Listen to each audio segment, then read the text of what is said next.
От поломки машины не застрахован ни один водитель, поэтому каждый может оказаться на месте буксируемого или буксирующего транспортного средства. Для этих целей вам понадобится буксировочный трос. В отличие от аптечки, огнетушителя и знака аварийной остановки, ПДД не обязывают водителей иметь в автомобиле буксировочный трос. Однако, в экстренной ситуации он может помочь вам или тому, кого вы решите буксировать. Буксировка – опасная операция. Именно поэтому правила допускают до буксировки только опытных водителей. Водитель буксирующего автомобиля должен иметь стаж вождения не менее 2 лет. Обратите внимание, что машину с автоматической коробкой переключения передач буксировать нельзя. Погубите трансмиссию. Автомобиль на автомате транспортируем только при помощи эвакуатора. А такой способ перемещения буксировкой не является.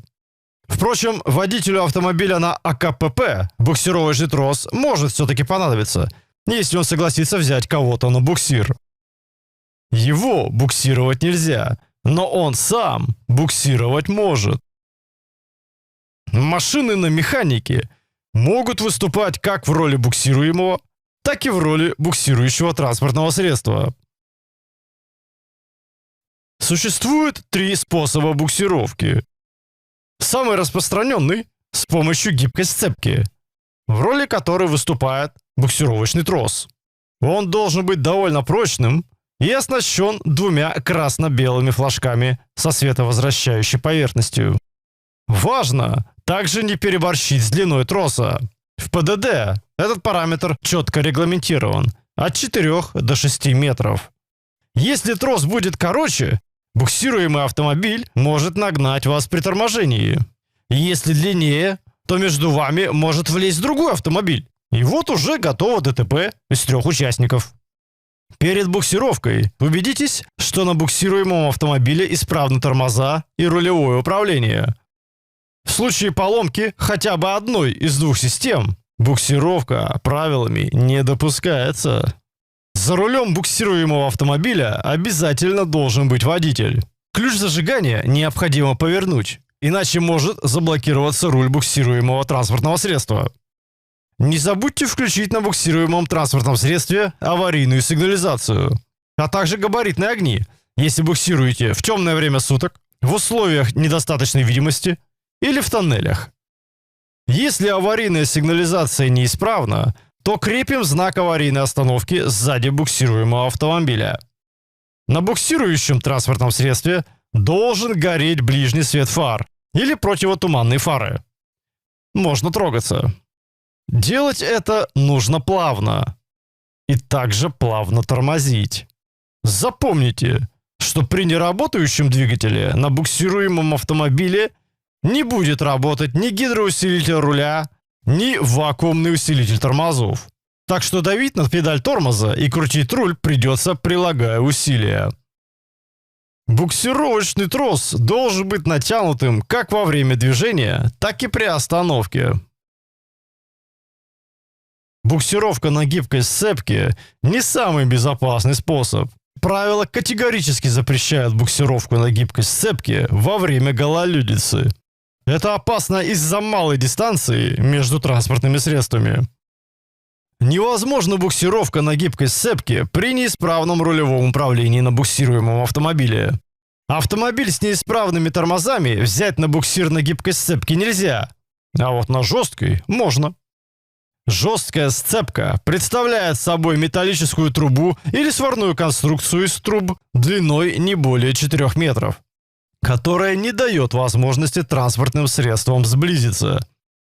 Впрочем, даже на жесткой сцепке буксировать можно далеко не каждое транспортное средство. При буксировке автомобиля с неисправными тормозами его масса должна быть как минимум вдвое меньше, чем масса буксирующего автомобиля. Дело в том, что буксирующему автомобилю своими тормозами придется удерживать и свою массу, и массу буксируемого транспортного средства. Буксировка на жесткой сцепке применима даже в гололедицу, так как расстояние между транспортными средствами фиксированное. В буксируемом автомобиле за рулем должен сидеть водитель. Однако, если конструкция жесткой сцепки обеспечивает при прямолинейном движении следование буксируемого автомобиля по траектории буксирующего, то водителю буксируемого транспортного средства можно покинуть салон машины. Длина жесткой сцепки также регламентируется правилами. Правила допускают использование жесткой сцепки длиной не более 4 метров. Причем эта длина относится как к жесткой сцепке в виде штанги, так и к жесткой сцепке в виде буквы А.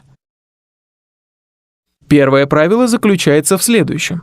Буксировка разрешается только при наличии водителя за рулем буксируемого автомобиля. Это требование является очевидным. Ведь при буксировке на гибкой сцепке без водителя буксируемый автомобиль будет абсолютно неуправляем. Кроме того, такой автомобиль не сможет останавливаться. Если же буксировка осуществляется не с помощью каната, а с помощью жесткой штанги, то проблема с остановкой буксируемого автомобиля снимается. В этом случае буксируемый автомобиль будет останавливаться, упираясь в буксирующий автомобиль через штангу. Однако даже на штанге автомобиль без водителя все равно будет оставаться неуправляемым. По этой причине наличие водителя за рулем буксируемого автомобиля является обязательным.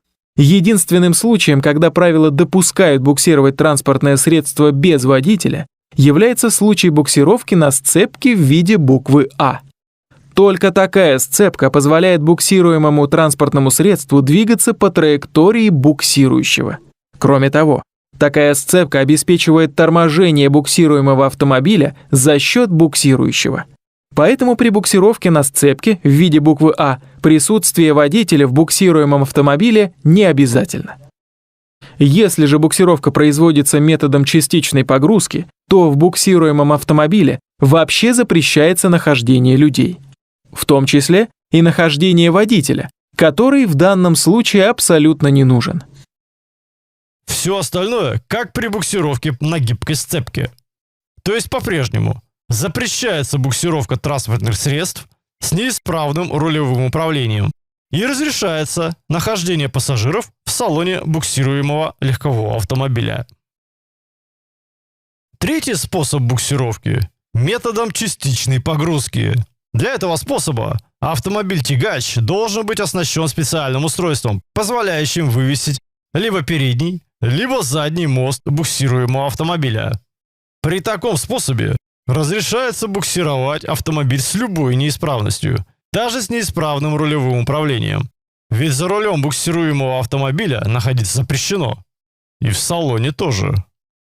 Как и в случае с буксировкой на жесткой сцепке, при буксировке методом частичной погрузки масса буксирующего автомобиля должна быть как минимум в 2 раза больше массы буксируемого. Максимальная допустимая скорость при буксировке – 50 км в час на любых дорогах. Не допускается буксировка под знак 3.7 «Движение с прицепом запрещено». Запрещена буксировка 2 и более транспортных средств, иначе конструкция получится неуправляемой. А теперь несколько слов о буксировке мотоциклов. Если мотоцикл трехколесный, его можно использовать как в качестве буксирующего, так и в качестве буксируемого. А вот буксировка мотоциклов без бокового прицепа запрещена. Слишком уж неустойчиво ведут себя двухколесные транспортные средства на малых скоростях.